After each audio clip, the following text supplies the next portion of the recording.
Have you ever noticed that traditional language learning can feel kind of backwards? Yeah. Like you spend hours and hours just memorizing grammar rules and vocab, Mm-hmm. but then you still can't really hold a conversation. Right.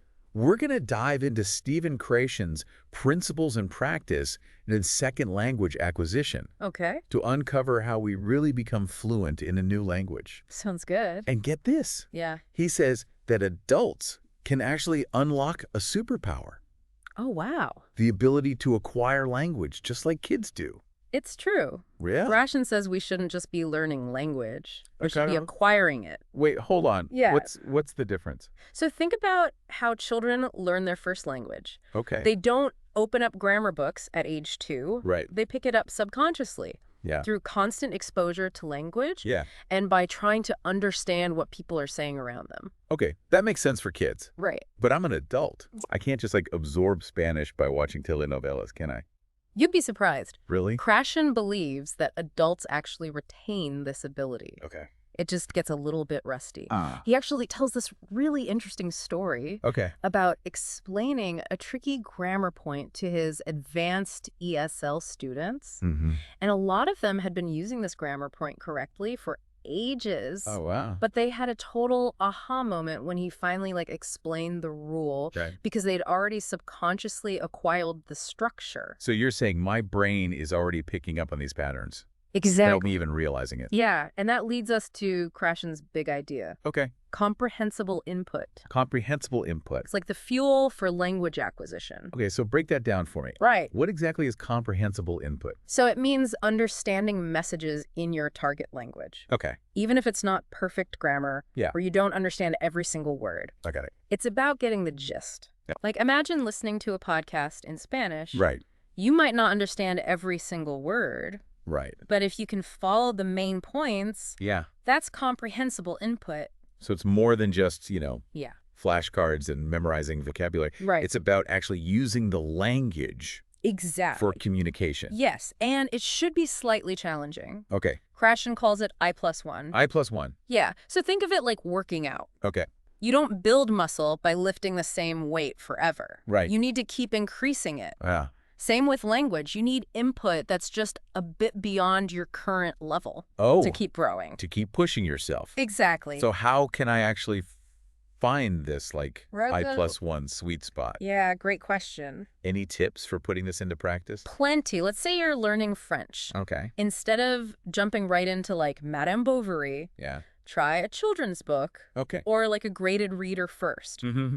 Watch French films with subtitles. Okay. And gradually rely on them less and less. Oh, I see. And most importantly, talk to Yeah. people. Talk to people. Even short exchanges can be hugely beneficial. Oh, okay. Yeah. So find content that's engaging, Yeah. but not overwhelmingly difficult. Right. Like, should I be watching cartoons in French Absolutely. or listening to music, Yeah. even if I don't understand every word? That's comprehensible input in action. Wow. Okay. And this brings us to another critical point, Okay. the silent period, Silent period. especially for beginners. What? So you mean I shouldn't even try to speak at first? It's not about never speaking, Okay. but Krashen suggests that initially, Yeah. focusing on absorbing input without the pressure to produce Okay. can build a really solid foundation. Like soaking it all up Yeah. before I actually jump in. Exactly. I can see how that could reduce anxiety, Right. which I know from experience can totally derail my language learning. You've hit on another crucial element, Oh, the affective filter. Affective filter. It's like a mental wall that goes up Oh, when we're stressed or nervous or unmotivated. I know that wall. You do. It's like when you're trying to speak and your mind just goes completely blank. Exactly. You've got the affective filter? That's the affective filter in action. Wow. And it blocks comprehensible input Oh, no. from reaching the language acquisition part of your brain. So it's like a wall between me and fluency.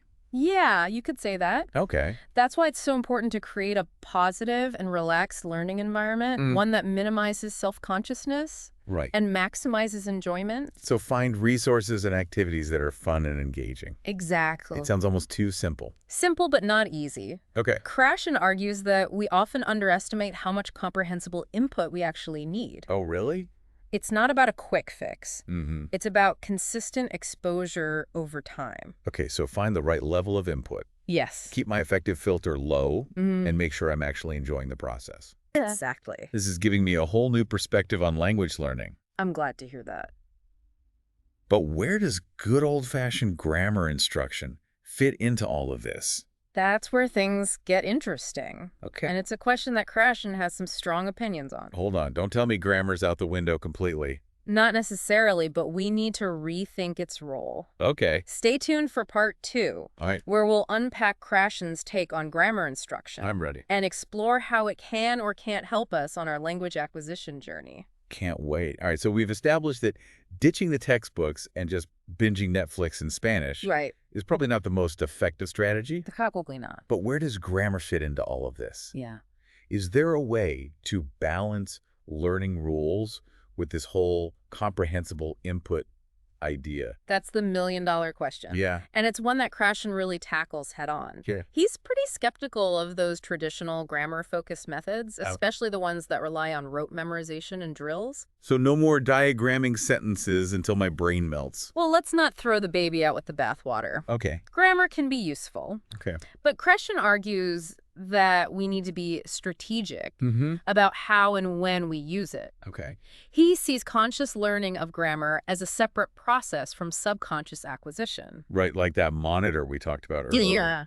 That inner editor that tries to polish things up Yeah. once we've already kind of acquired the basics. Think of it this way. Okay. You learn to ride a bike through practice and experience. Right. Not by studying like the physics of balance, Mm-hmm. but understanding those physics might help you fine-tune your technique later on. Okay. Grammar's kind of like that. So it can refine what we've already acquired. Right, but it's not the key to fluency. Okay, that makes sense. But isn't some direct instruction helpful? Sure. Especially for beginners. Yeah. Like, how else are we supposed to learn the basic building blocks of a language? Krashen actually suggests that we focus on the simpler rules first. Simpler rules. Yeah, the ones that are easy to grasp and apply consciously. Right. Like in English, adding S to make a noun plural. Okay, so start with those bite-sized grammar concepts Exactly. and leave the really brain-twisting stuff for later. Yeah, for later. But how do we learn those more complex rules then? Right. The ones that make you want to tear your hair out. Krashen's answer. Yeah. Immersion, immersion, immersion. Version. By consistently encountering those tricky structures in authentic contexts. Okay. Our brains start to internalize them naturally, Oh, wow. even if we can't explicitly explain the rules. So watching those Spanish films is part of the plan after all. Yeah, but there's a catch. Okay. It has to be the right kind of immersion. Right. Remember, comprehensible input. Yeah. The material needs to be challenging, but not so overwhelming that your effective filter goes up and blocks the learning. Right. If I'm constantly reaching for a dictionary Exactly. or just feeling lost, Well, that's probably a sign I need to like dial it back a notch. Exactly. It's about finding that sweet spot. Okay. Content you can mostly understand, Yeah. but that still stretches your abilities a bit. Okay. And this is where strategic grammar study can come in handy. Okay. I'm intrigued. So you're saying grammar isn't the enemy, No. but we need to use it strategically. Right. Almost like a support system for our immersion efforts. That's the idea. Okay. Let's say you keep encountering the subjunctive mood in Spanish Mm-hmm. and you're feeling a bit lost. Yeah. Instead of just memorizing a bunch of rules, Okay. try looking for patterns in how native speakers use it. Oh. Notice the contexts where it pops up, Yeah. the verbs that trigger it, Okay. the subtle shifts in meaning it creates. Interesting. And then when you study the grammar explanation, Yeah. it'll click much faster Oh, okay. because your brain already has a framework. So it's about using grammar to decode the patterns I'm already encountering, Exactly. not the other way around. That's a pretty big shift in thinking It is. from how we learn languages in school. Yeah, big time. But think about it. Okay. When you learn something new, Yeah. it's always easier to connect it to existing knowledge. Right. Grammar is most effective Right. when it builds upon a foundation of acquired language, Not the other way around. not the other way around. This is making so much sense. Good. I feel like I'm finally seeing the big picture. Yeah. So we've got our comprehensible input. Mm-hmm. We're keeping our effective filters in check. Yes. We're using grammar strategically Right. to supplement our learning. Exactly. But how do we actually do all this? Yeah. Where do we find the right resources Right. and create those magical learning environments? Well, that's where the fun begins. Okay. And luckily, we live in a time where language learning resources are more abundant Right. and accessible than ever before. Hold that thought. Okay. We're about to dive into a treasure trove of practical tips and resources in part 3. Stay tuned. Okay, Yeah. I'm ready to ditch the textbooks and embrace this whole comprehensible input thing. Awesome. But where do I even start? Yeah. There's so much out there. Right. You've got apps, online courses, language exchange platforms. It's kind of overwhelming. It can be, but that's also what makes it so exciting. Yeah. We live in a time where language learning is more accessible than ever. Really? Think about it. You can have conversations with native speakers in Argentina, Wow. listen to podcasts from Spain, Mm-hmm. watch French films, all without leaving your couch. That does sound pretty amazing. It is. But how do I navigate this sea of resources? Right. Any tips for finding the gems Yeah. and avoiding the duds? Definitely. Let's start with those language learning apps you mentioned. Okay. They can be fantastic for building vocabulary and Yes. grammar basics, Mm-hmm. especially if you enjoy gamified learning and those bite-sized lessons. I do love a good language learning game. They're fun. But what about actual conversation practice? I feel like that's where I always struggle the most. I hear you. And that's where those online language exchange platforms can be game changers. Oh, really? You can connect with native speakers who are Okay. learning your language. Okay. And you can help each other out. So it's like a language learning buddy system. Exactly. I love that. Yeah. But I also get a bit nervous about speaking with native speakers. That's totally normal, Yeah. especially when you're still a beginner. Right. Remember the effective filter we talked about? Yeah. Choose a platform that feels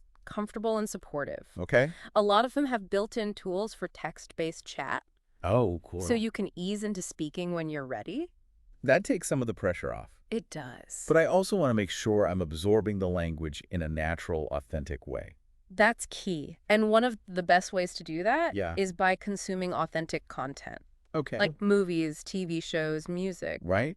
Think about it. You learned your native language by listening to the people around you. Why not do the same with your target language? Makes sense. Right. So I should queue up that Spanish language Netflix series I've been Oh, on. absolutely. But what if I don't understand everything? Start with subtitles Okay. and gradually challenge yourself to rely on them less and less. Oh, I see. You'll be amazed at how quickly your brain starts to pick up on patterns Oh, okay. and infer meaning from context. That's encouraging. It is. It's like giving myself permission to just enjoy the experience, Yeah, even if I don't catch every single word. exactly. And don't forget about podcasts. Oh, yeah, podcast. They're fantastic for immersing yourself in the language Yeah. while commuting, exercising, even doing chores. It's like creating a soundtrack for my language learning journey. I like that. Okay, I'm already feeling more inspired and less overwhelmed. That's great. Any other secret weapons I should know about? Of course, don't underestimate the power of good old-fashioned books. What? Start with graded readers Okay. or children's books and gradually work your way up to more challenging material. Makes sense. And remember, online dictionaries and translation tools are your friends. They are. But I've heard that relying too much on translation can actually hinder your progress. It's all about finding the right balance. Okay. Use translation tools strategically Mm, to clarify specific words or phrases, right. but challenge yourself to figure things out from context as much as possible. I see. Think of it like a detective game, Oh, piecing together the clues to uncover the meaning. I love that analogy. It's fun. So basically, the key is to find what works for me Yeah, and create a personalized language learning ecosystem. you got it. Awesome. Experiment with different resources, mix and match approaches, Okay. and don't be afraid to step outside of your comfort zone. Got it. Remember, language learning is a journey, Yeah. not a destination. This has been such a game changer. I'm glad. I'm feeling excited to revamp my approach and dive back into my language learning journey with all of these new insights. That's fantastic to hear. And remember, the most important thing is to enjoy the process. Right. Embrace the challenges, celebrate the victories, and never stop exploring the richness and beauty of language. Well said. This deep dive has been truly eye-opening. Thank you. And for our listeners, if you're feeling inspired to unlock your own language learning superpowers, Yeah. remember to check out Krashen's work, find your own I+1 sweet spot, and most importantly, have fun. Have fun. Until next time, keep diving.